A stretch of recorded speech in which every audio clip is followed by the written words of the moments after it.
everyone, welcome back to GearBoks. I'm your host, Mark Paluta today. Today's my turn, apparently. And joining me on a Zoom session are my three regular guests. Maybe introduce yourself, boys. Who are you? I'm Jacques Hutton, and you can find me at DIEJHS on Instagram. Okay. You can find me at MH Salomon on Instagram. Broadcasting from the cave, so I'm hoping that sounds okay. Nice little beer to try and keep me warm. We can hear you fine, Mark. Nice car in the background. We'll discuss that a bit later. We can, Mike can now replenish his supplies legally. So that's good news, of alcohol, that is.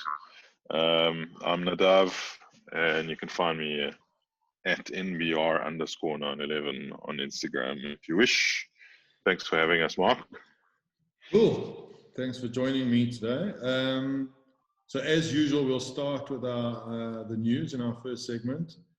And I think to kick things off, I thought we would discuss the new Aston Martin DBX.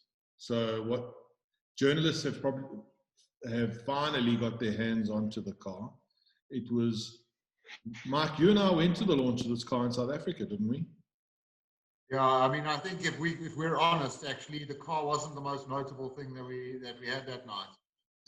Yeah. It was more interesting the potential clientele that was invited to the DBX launch, which was and visually arousing at the same time.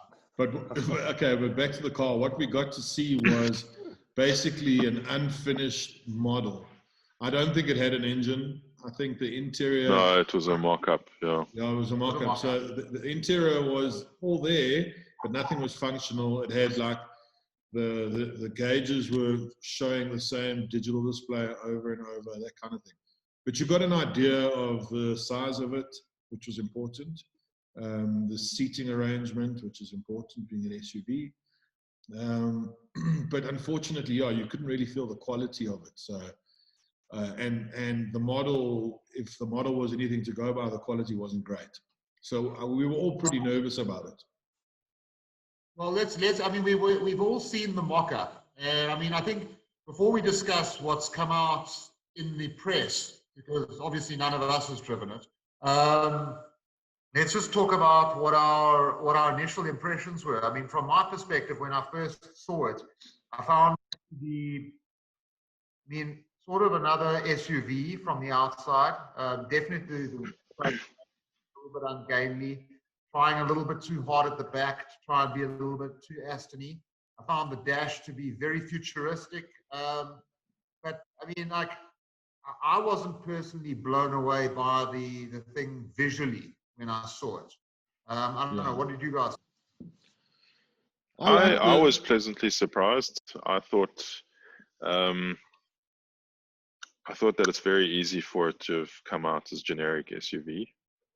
And I actually disagree. I thought that they kind of had done enough to differentiate it from the crowds. I was worried because I expected less. I think in the end, it's a pretty handsome looking thing. I think what isn't clear from the photos and the videos, and we've all sat or looked at the mock-up, what's not clear is just how big that thing is. And so they've done a really good job, I think, of disguising the size and giving it some proportion. I don't think it's an offensive looking thing. But then I'm on record for saying that the Rolls-Royce Cullinan isn't so bad. So maybe I shouldn't. Maybe I shouldn't weigh in. No, maybe not. How do you feel about a Bentayga?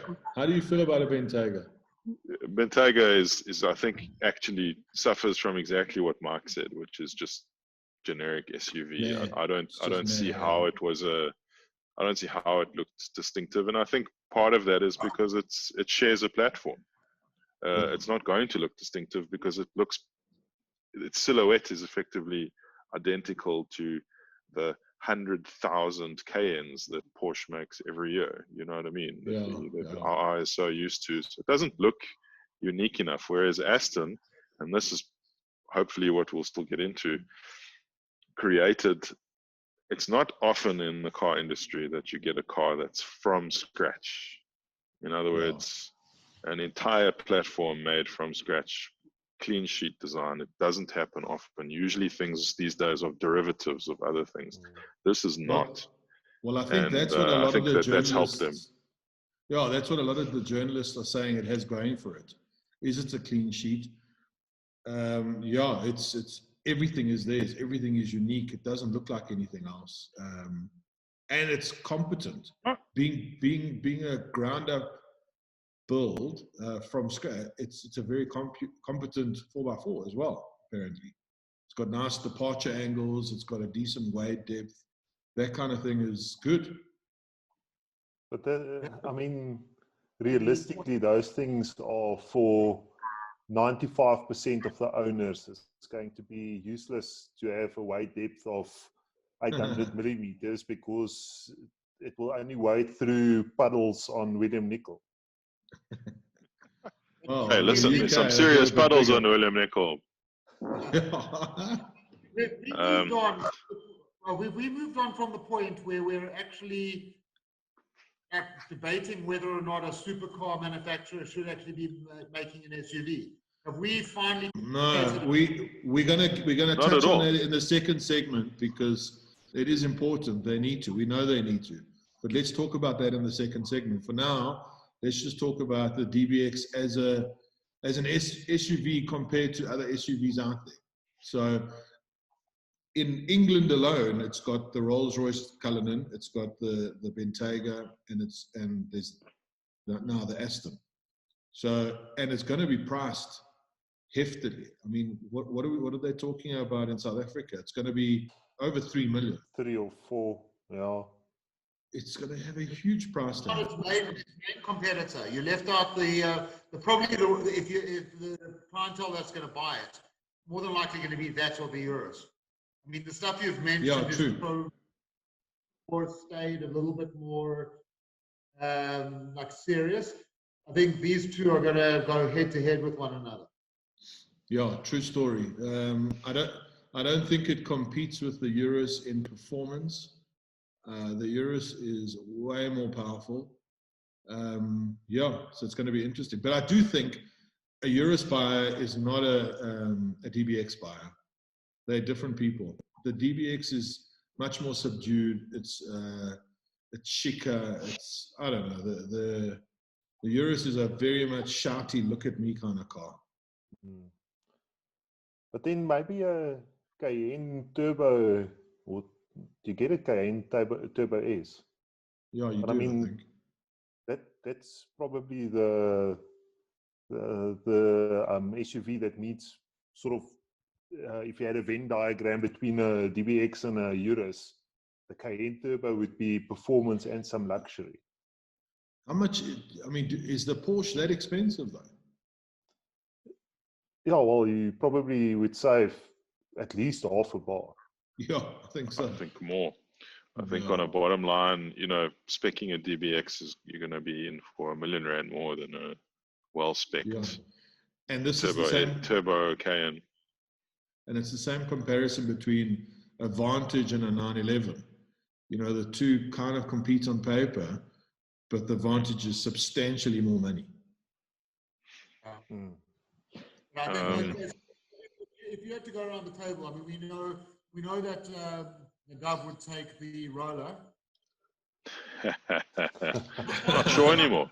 I think the DBX has displaced that. But sorry, there's one more car that maybe hasn't made it into the discussions online, and I'm surprised. We've the G-Class.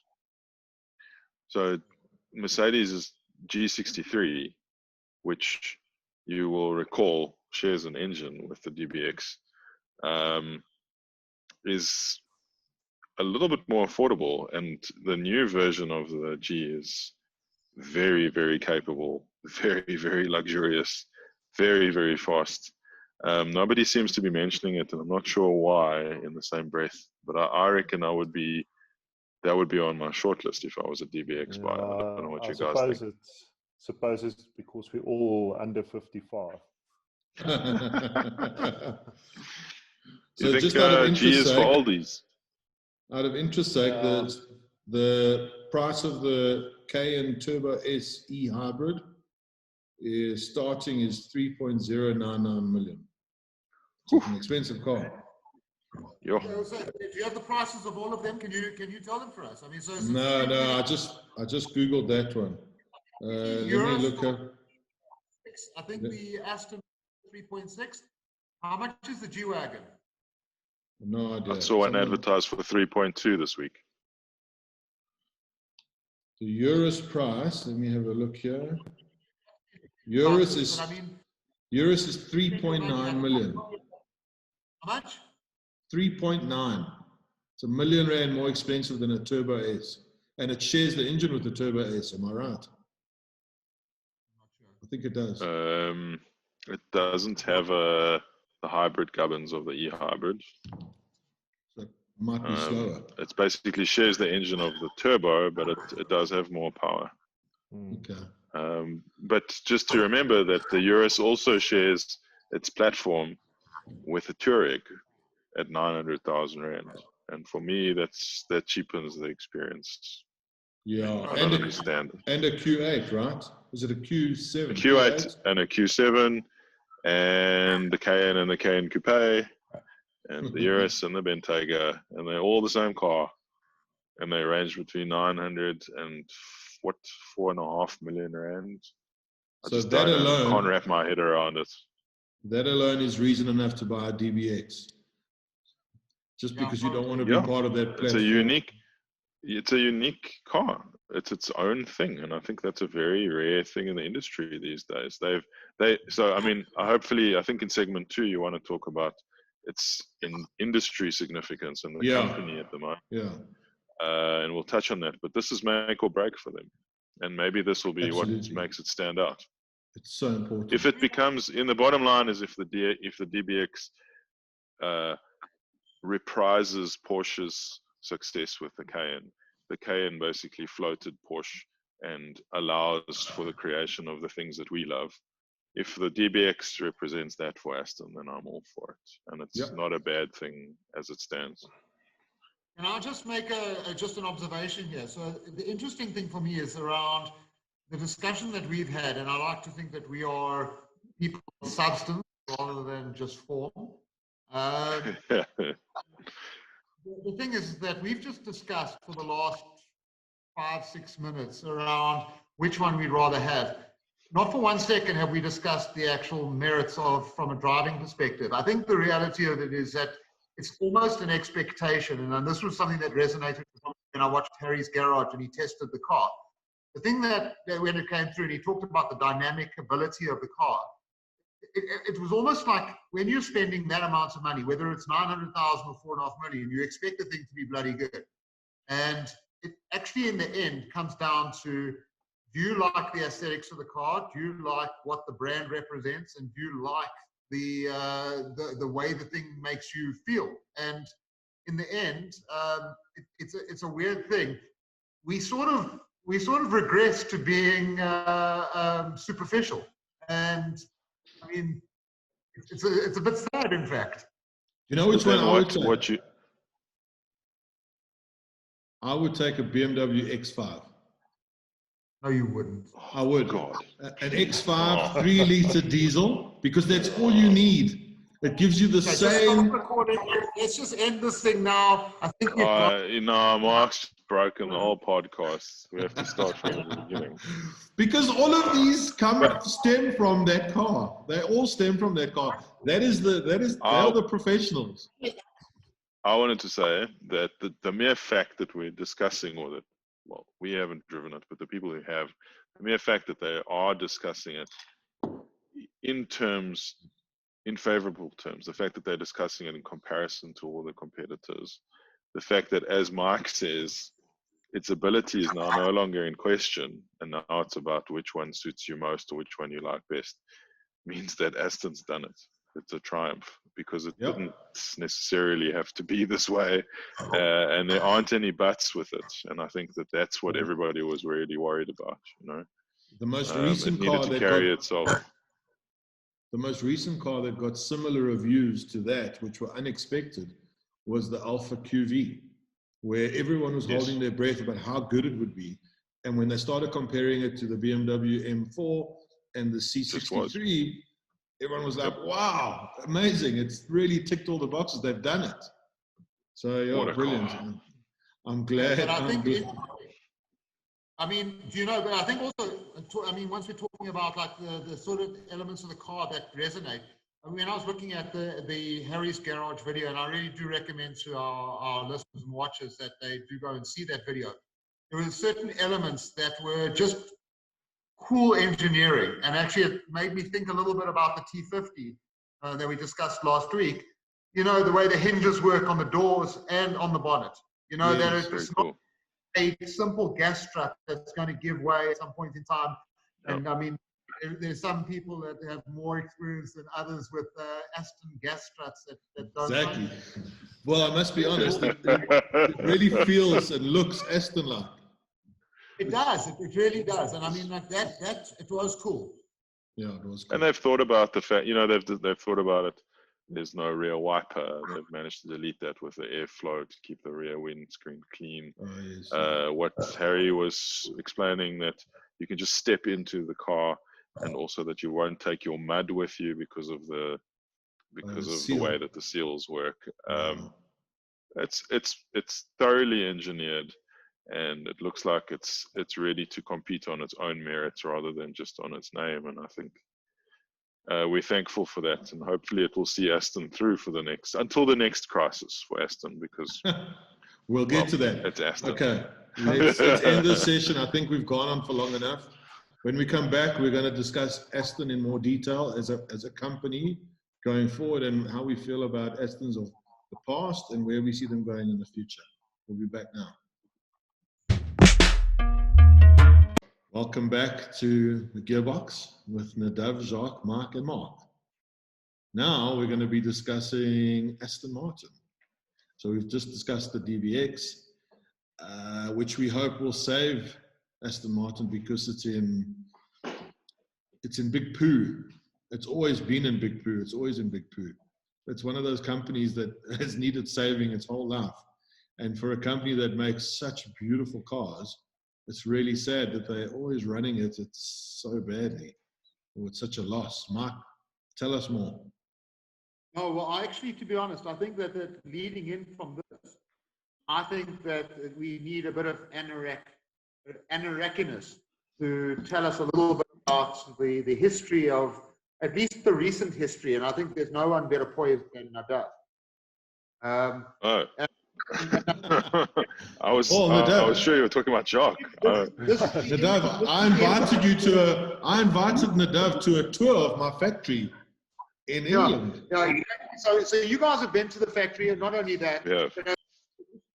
remember the internet, so you can pretty much make up anything you want. If you don't make it up, just throw stats at us. We'll believe you. So wait, before we discuss. Okay, Nadav, go. Sorry. Well, Aston Martin is, I think, 115 years old. It's quite an old company, and its history is tumultuous.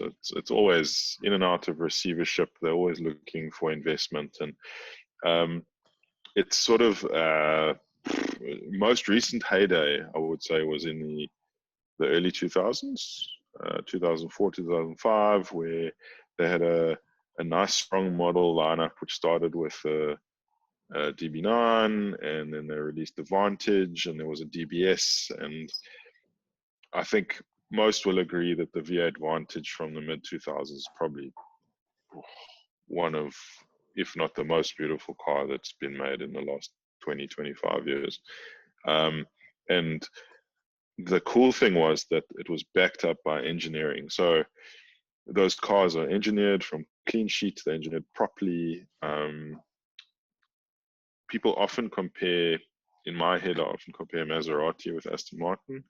And we've learned, I think, us guys over the last few years, that it's an unfair comparison. Maserati really It's all about a little bit about the image of the brand, and the products don't quite stack up. Whereas Aston Martin is a surprise. The products really do stack up. They do perform. They're well built. They're well engineered. And Aston was going through a little bit of a revival sort of 15 years ago. Then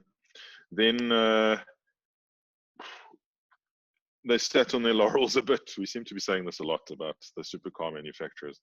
They sat on their laurels a bit. They developed their platforms perhaps a little bit too long, and I think that the sales started to fall a little bit. New CEO Andy Palmer came in, nice guy, industry guy, everybody liked him, and he started developing a new line of cars, starting with a new Vantage, which came out, and first of all, very difficult to replace the car that preceded it because it was Very difficult. such a fantastic thing. Came out to mixed reviews. Some of the cars, the DB11, maybe not quite finished when it was released, trying to meet investor deadlines and things like that. And anyway, in the last 10 years, Aston, lots of new products, not bad, but maybe not great, not class leading. And then there was the decision to take Aston public, and to take it onto the stock exchange, the London Stock Exchange. Initially a very strong showing, and unfortunately, combination of the impression of the product plus economic downturn, and now COVID. What did they lose? Like 93% of the share price. Yeah, basically really bad. Totally ruined the company. And once again, in its history, looking for reinvestment, which they found in the form of Mr. Stroll. Yeah. Mr. Stroll owns, what is it, a media empire plus Aston Martin Racing for No, Formula One. He's a Yeah, billionaire. The former Force India. We can't hear you, so forget it. So he runs the Formula One, but he's actually and they're actually lying third in the championship at the moment. Yeah. They're not doing too badly. So Mr. Stroll volunteered to come in and save. He's a billionaire. He volunteered to come in and save the company. He sounded like an angel investor. And so this is where the story gets quite interesting, I think. I like industry stories. He sounded like an angel investor coming in to save the company. But what actually happened is that CEO Andy Palmer was ousted, and it's looking more and more and more like a hostile takeover by Mercedes AMG, where what he was, that Lance Stroll was actually representing the interests of AMG, and Tobias Moores, who was the head of AMG, is now coming in to lead the company. Well, there was a connection. There was a connection before that between Aston Martin and AMG. So the new generation of Aston Martins with Andy Palmer, they negotiated an engine deal and a drivetrain deal with a Mercedes AMG, which I think was brilliant, frankly. And switchgear. I think switchgear as well. Switchgear, entertainment. I personally think that was a fantastic way for them to save money and get the performance. And I don't think that the Mercedes AMG association necessarily detracted from the brand. But that basically, I think Mercedes smelled an opportunity, and with the stock price being what it was, they swooped in and they control the board. I think that that's what's going to happen. Well, I think it's a good move. And so this all hinged, it might be a good move, but what I was going to say is it all hinged on the DBX. So there was a massive gamble at play. And other than the DB cars and the Vantage, the DBX was what it was all riding on. A new SUV which would recreate what happened with Porsche with the Cayenne, and basically bankroll the rest of the company on the back of the successful SUV. However, they needed a brand new platform to be created in a brand new factory, and all of that took time and took too long and met with resistance and politics and COVID, and the product was too late, and yeah, the investors, I think, got nervous. Do you think, as investors, because I've noticed that on social media, Andy's taking a lot of credit for the DBX, which rightfully it was developed under his wing. And so he should. Sure, he should. But do you think AMG or Mercedes, as investors, went through that thing with a fine-tooth comb just to make sure it would be the success we're hoping it will be, to protect their investment? Because from the show car that we saw till the finished product, I didn't think it would be that good, you know, with Aston involved alone. No, I think the reality of it is the model development actually happens well in advance. So just remember that this product is a complete product of Palmer. I mean, it may have had some hand of AMG because of the engines and things like that. I doubt that this would have been at that point. Look who got a present. So for me, I think, you know, the association with AMG just means that in the future you will get platform sharing, you get drivetrain sharing, all those kind of things. Just exactly the things that we just mentioned in the previous section make the DBX so unique. Yeah. Do we see the next Vantage using AMG GT platform? Maybe. Possibly. Not a bad thing. They share an engine at the moment, so they probably will end up sharing a platform. And the the FL. It's possible to share. It's possible to take over a company and to share resources without diluting each other's brands. I think that Jaguar and Land Rover and Tata have showed that it's possible. So it doesn't mean that AMG necessarily needs to dilute Aston. I think that they can be successful independently in their own right and share stuff cleverly without diluting or detracting from Aston's sort of halo image. But they need to be clever about what they do. And I agree. It's hard to take you seriously at the moment.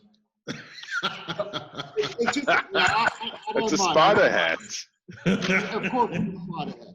So if I could just weigh in here, I think, you know, just to contextualize it, I mean, I think the question really is very similar to the Lamborghini question.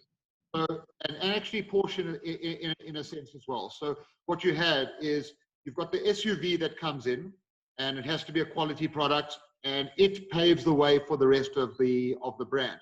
So if you go and look at the history of Aston, so Aston is one of those romantic brands, and personally, and in my own personal experience, you know, I grew up watching every single James Bond, and I can remember the Astons featuring all the way from Goldfinger, which is the DB5, which is arguably the greatest movie car of all time, all the way. That's the David Brown era.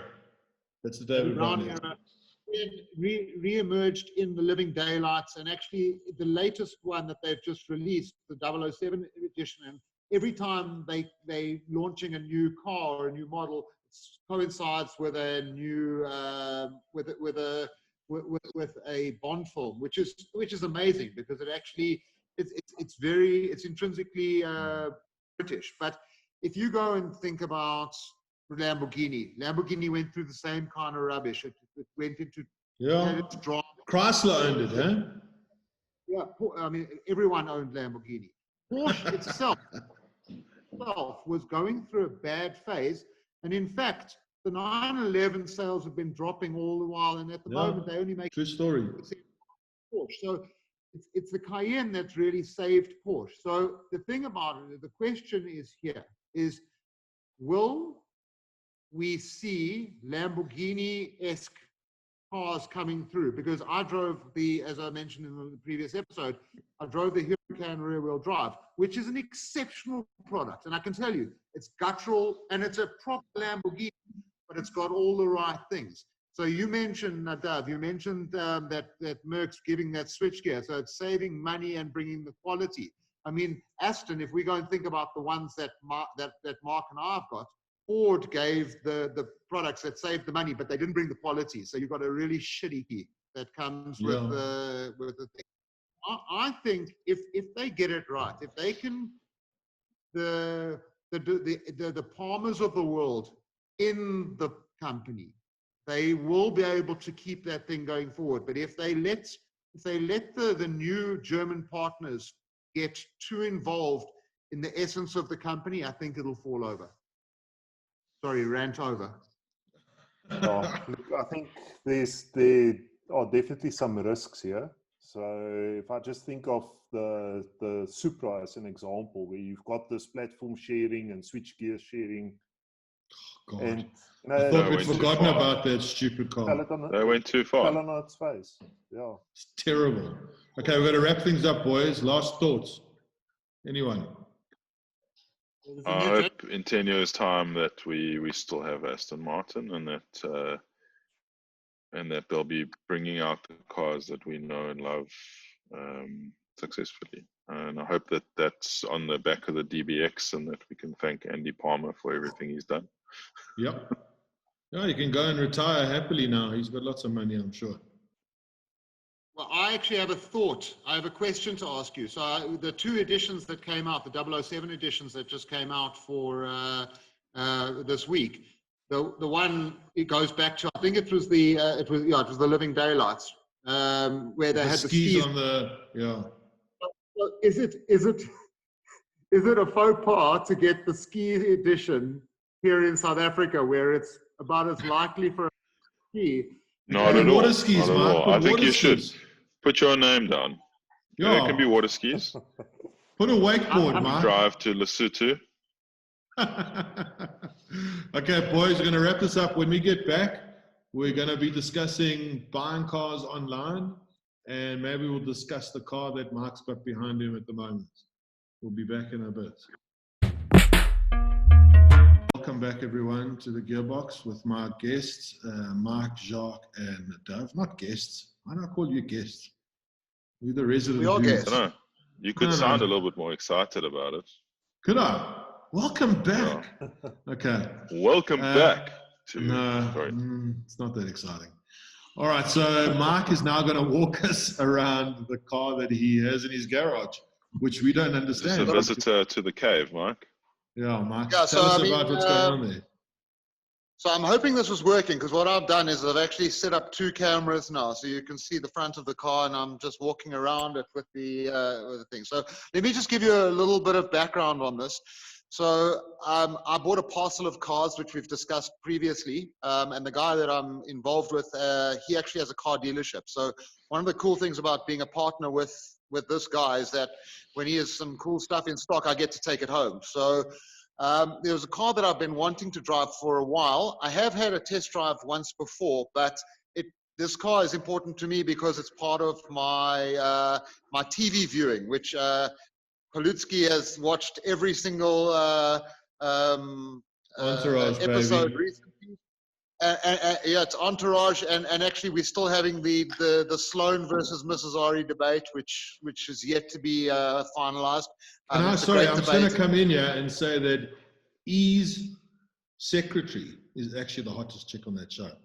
But carry on as you were. But anyway, in Entourage, there's some very notable cars. The most notable is the Lincoln convertible, which is a four-door convertible. There's obviously the Hummer, which is yellow and big and ugly and whatever. It's still there's lots of Astons. E drives Astons. He drives an Aston. But actually, one of the cars that features is the Maserati, and actually in the episode that he gets it, I think the episode is called "My Maserati Does 175." So Mark, we've got your ankles in the shot. Carry on walking forward.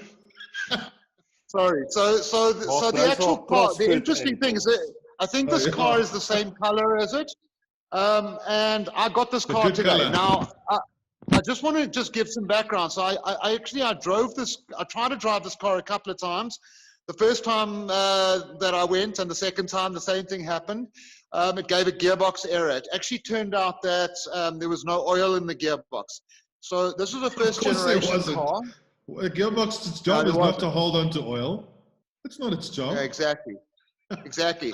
So this is a first generation car, and it has Also known as the wrong 4.7 generation. Yeah, it's the 4.7 liter engine, which is a Ferrari derived engine, and it sounds fantastic, and it genuinely is brilliant. The problem with this car is that it has the single clutch F1 gearbox. Now, I drove it today, and I just want to note something. So before we get into this, the car is not movable at the moment. It's actually on casters. I had to move it closer to the wall because the battery has failed.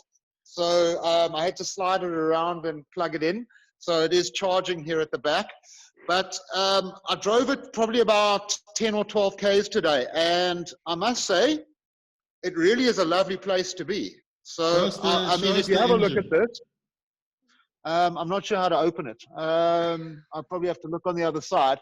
But basically what we've got here, I mean, this leather interior, there's Alcantara on the roof here and stuff like that. Paddle shift. The little gear lever that changes it is pretty much wobbly. I reckon if I could pull it off, I think it actually is held on by a little piece of chewing gum. But to be honest, it's actually a lovely place to be. I drove it, and I actually drove it pretty hard. So the engine is silky smooth. This example's got 77,000 Ks on it. I think this car's worth about 300K, 300,000 Rand, which is probably the equivalent, what's it? It's about 14,000 pounds. And to be honest, actually, I could own this car. How would I open the thing? I mean, it's starting to make noises because I plugged it in, and I think it is starting to charge. I may even. Okay, while you try and open the bonnet, we'll discuss what happened with that car. While I try and do this. So I think it was a 4.7. It was always a 4.7. That didn't change. But one big change that happened was they changed the gearbox to a normal slusher-matic automatic, which was a huge improvement on the car because that single clutch F1 gearbox takes forever to shift up and down through the gears. It's dim-witted. It goes through clutches because it can't hold itself, like a normal, what do you call it, torque converter gearbox can. But yeah, the star of the show is definitely the engine and the plushness because it's got very beautiful Italian leather and it sounds incredible. So it's a Ferrari derived V8, but in that format, it's a cross-plane crank V8, whereas in the Ferrari, it's a flat plane crank. So it makes more of a American V8 kind of noise compared to the. I'm busy struggling with trying to open this bonnet. So I mean, it's also a very beautiful car. When it came out, I think there were mixed feelings about it, but it's definitely one of those shapes that has grown on me. Certainly, I think it's gorgeous. Yeah.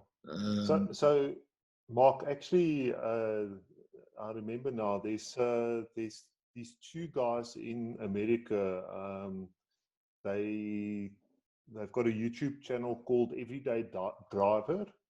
Yeah. And they actually bought one of these as a long-term test car. Okay. And the other guy bought a the VW Phaeton. Oh yes. And so they're running those cars for a year or something, and then once it's done. Is it the W12 Phaeton? No, he's got the V8 one. Yeah. That'll be fine. Yeah, although I think I'm done fighting with this thing. Can you not open the bonnet? That's embarrassing. Normally I'd phone you and ask you to come and help me. Just stick your hand in there and fiddle with shit. I am. But I'm pretty sure there's a V8 in there. Yeah, it is quite awkward for a car guy. We claim to be, car podcast. claim to be experts I'm not. here almost. I'm not a Okay, car wait. person. I just like You guys to drive. carry on talking. I'm going to Google how to open the bonnet. Okay, cool. Wow, this is a new low. No, this is Oh, genuinely a new low. Wow, Okay, just it's quite Google it. entertaining though. Should I try and start it? I've got it. Wait, I'm bonnet release. Okay, no, that's. Why Hold on. not? I'm going to try and start it. I mean, I don't think it will start, to be honest. Why would it? It's a Maserati. Oh, wait, hold on. Nah, No, that didn't look good. it's got The load good shedding. news is that it seems that I actually chose the right. Oh, that's a lot of beeping noises. I chose the right charger, so now it actually does seem to be charging. So I should be able to drive it tomorrow. Cool. Drop it off at my house. Yeah, I want to see that thing too. Yo, Mark, leave it with us for the Yeah. weekend, please. Don't be a spoil sport. Mark, according to this, I think can't it's like on the left of the badge. So come more to, yeah, somewhere there, I think. It's like, I don't know. It's very hard to see in these pictures. So anyway, But what there's was the this segment isn't- about again?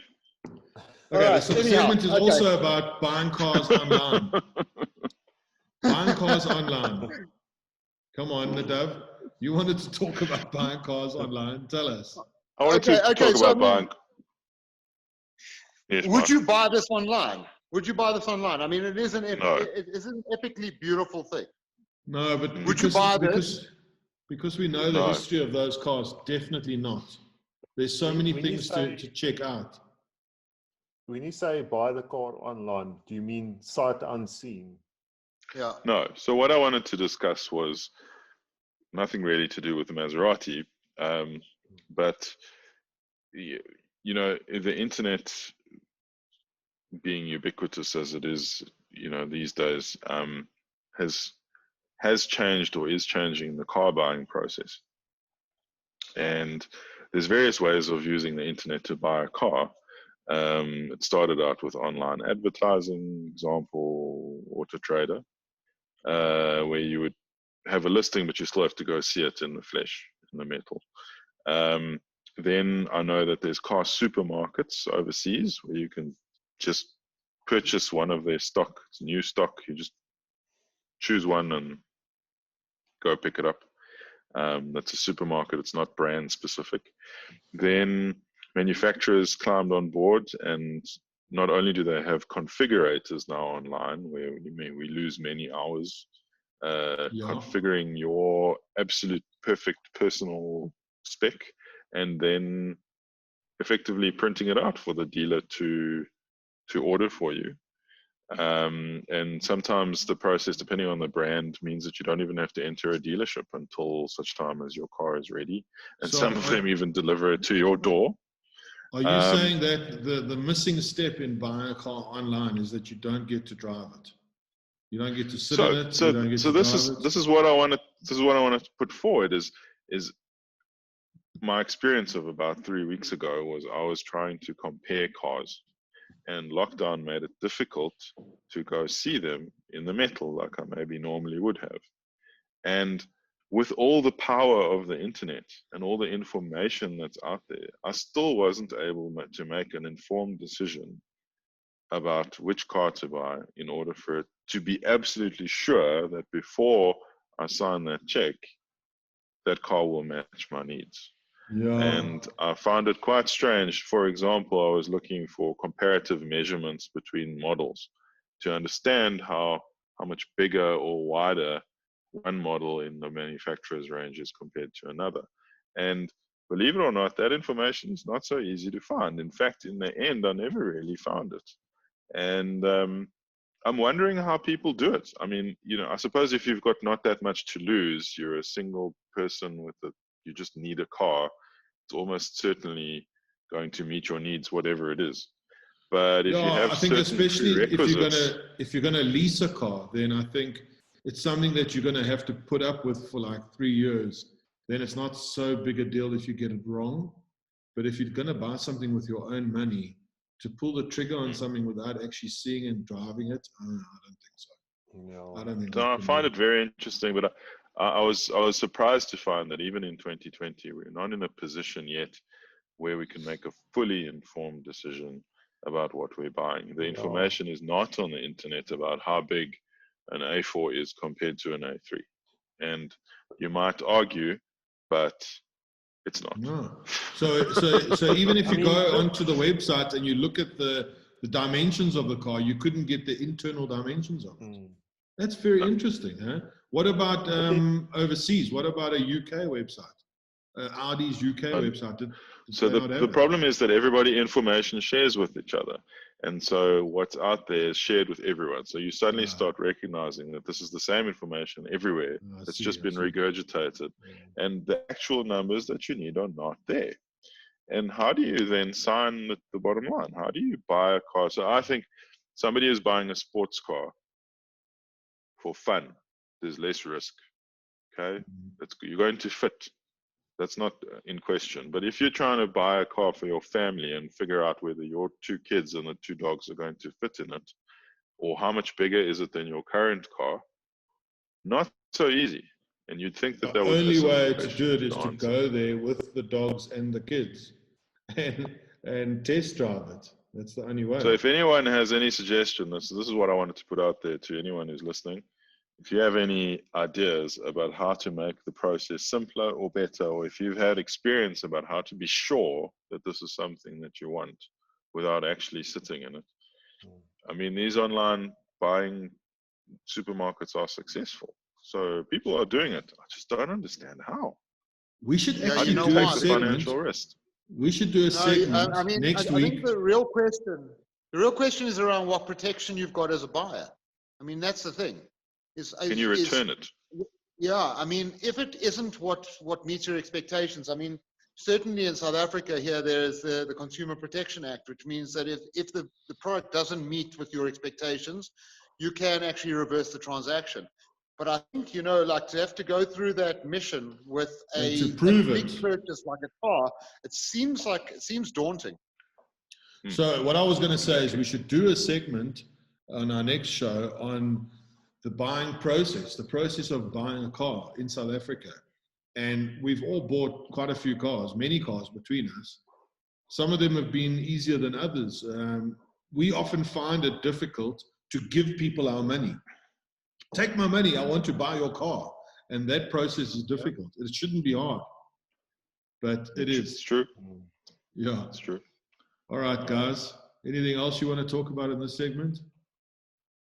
Mike can't I think open this is bonnet. the start of an idea. It's the start of It's an a big idea, yeah. discussion. You know. I think so. I mean, I think I've blown the charger. I shouldn't have started it while I was charging it. Do the charger, can't open the bonnet. It's a disaster, Oh, Mike. Disaster. So is that Anyway, it for the week? I think that's it. Yeah. Guys. I think that's it. Okay. Well, thanks for the chat. It's always fun. Yeah, this was a lot of fun. Thanks everyone for joining us. We'll be back again shortly. Can't guarantee next week, but maybe soon. Don't know. We'll let you know. Cool. Thanks for joining us. Cheers. What do you mean? Of course it's next week. Just commit to it.